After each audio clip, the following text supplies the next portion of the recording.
Hello everyone, আসসালামু আলাইকুম। পাঠশালা YouTube channel থেকে তোমাদের সকলকে স্বাগতম। আজকের ভিডিওতে আমরা ষষ্ঠ শ্রেণীর চারু পাঠ থেকে মিনুর যে গল্পটা আছে সেই গল্প থেকে যে নৈবিত্তিকগুলো আছে সেগুলো ইম্পর্টেন্ট নৈবিত্তিকগুলো পড়ার চেষ্টা করব। তো চলো নৈবিত্তিকগুলো শুরু করা যাক। তো ফার্স্ট অফ অল আমাদের 1 নম্বর নৈবিত্তিকে দেওয়া আছে বনফুলের প্রকৃত নাম কি? বনফুলের প্রকৃত নাম হচ্ছে বলাইচাঁদ মুখোপাধ্যায়। তারপর 2, বনফুলের জন্ম কত খ্রিস্টাব্দে? বনফুলের জন্ম কত? 1899 খ্রিস্টাব্দে। 3, বনফুল ভারতের কোন স্থানে জন্মগ্রহণ করেন? বনফুল কোথায়? বিহারে জন্মগ্রহণ করেন। তারপর 4 বলছে বলাইচাঁদ মুখোপাধ্যায়ের পেশা কি ছিল? পেশায় ছিলেন চিকিৎসক। 5, বনফুল গল্পের বৈশিষ্ট্য কোনটি?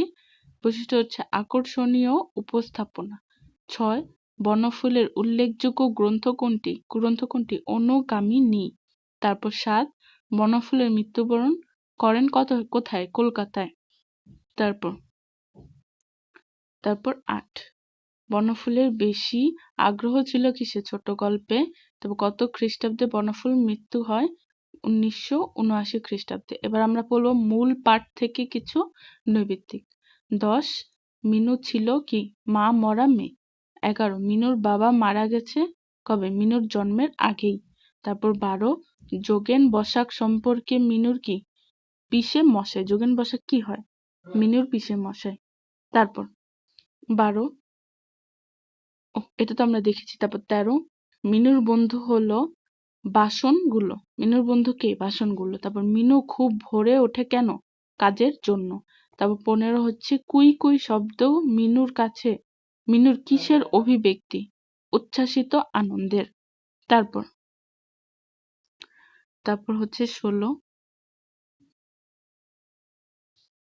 16 নম্বরে বলা হয়েছে জ্বর হওয়ায় মিনুর অপরাধ মনে হলো কেন? জ্বর হলে সারাদিন শুয়ে থাকতে হয় বলে।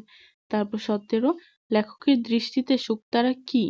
শুকতারা হচ্ছে নিশাবসানের আলোকদূত। তারপর 18, মিনু কখন ঘুম থেকে ওঠে? মিনু কখন? 4টা বাজে ঘুম থেকে ওঠে। তারপর 19, মিনুর সই কি? মিনুর সই হচ্ছে কি? শুকতারা। এটা অনেক ইম্পর্টেন্ট একটা প্রশ্ন। এটা অনেক ইম্পর্টেন্ট। তো মিনুর সই কে? মিনুর সই হচ্ছে কি? শুকতারা। তারপর 20, মিনু গল্পের মিনু কোথায় গিয়ে গদাই ও শানুকে ডাকে? কোথায় গিয়ে? ঘরে গিয়ে। তারপর 21, সরু ডালে হলদে পাখি দেখে মিনু রোমাঞ্চকর অনুভূতির সৃষ্টি হওয়ার কারণ কি? অন্তরের ভেতর থেকে বাবার জন্য প্রতীক্ষা। তো সে ভাবে কি তার বাবা ফিরে আসবে, সেজন্য কি সে হলুদ পাখিটা দেখে তার মনে অনেক রোমাঞ্চকর অনুভূত হয়। তারপর 22 নম্বর হচ্ছে মিনুর জগতের সাথে বাইরের জগতের মিল না থাকার কারণ কি? মিনু হচ্ছে বিশেষ চাহিদা সম্পন্ন শিশু। তারপর 23, জ্বরের ঘোরে মিনুর ছাদে যাওয়ার দরকার মনে হওয়ার কারণ কি? বাবার আসার প্রতীক্ষা। তারপর আমরা পড়বো শব্দ অর্থ থেকে কিছু নৈবিত্তিক পড়বো। 24 হচ্ছে কালা শব্দের অর্থ কি? কালা অর্থ কি? বধির। তারপর 25, কল্পিত ঊর্ধ্বলোকে বসবাসকারীকে কি বলা হয়? আকাশবাসী। তারপর 26 হচ্ছে খিড়কি শব্দটি কোন অর্থে ব্যবহৃত হয়েছে? খিড়কি কি? বাড়ির পেছনের ছোট দরজা কে খিড়কি বলা হয়েছে। তারপর রোমাঞ্চিত শব্দের অর্থ কি? রোমাঞ্চিত শব্দের অর্থ হচ্ছে পুলকিত। এবার আমরা পাঠের উদ্দেশ্য থেকে পড়বো। তো 28, মিনু গল্পটির পাঠের উদ্দেশ্য কি? পাঠের উদ্দেশ্য হচ্ছে বিশেষ চাহিদা সম্পন্ন মানুষের প্রতি কি? মমতাবোধ জাগ্রত করা। তারপর এবার 29 হচ্ছে ঘুম থেকে উঠেই মিনু কাকে দেখতে পায়? কাকে? শুকতারাকে। তারপর 30, মিনু গল্পের মিনু কোথায় গিয়ে গদাই ও শানুকে ডাকে? কোথায় গিয়ে? কয়লা হচ্ছে গদাইয়ের কাছে গিয়ে। গদাইয়ের কাছে গিয়ে। তারপর 31 হচ্ছে মিনু গল্পটির মধ্য দিয়ে আমরা কোন শ্রেণীর মানুষের জীবনচিত্র পাই? কোন শ্রেণীর? শারীরিক প্রতিবন্ধী। তারপর 23 নম্বর হচ্ছে মিনুর বাবা কখন মারা যায়? মিনুর জন্মের পূর্বেই। তারপর উনুন শব্দের অর্থ কি? উনুন অর্থ কি? চুলা। তারপর 34, প্রতিদিন ছাদে ওঠা মিনুর কর্তব্যের মধ্যে পড়ে কেন?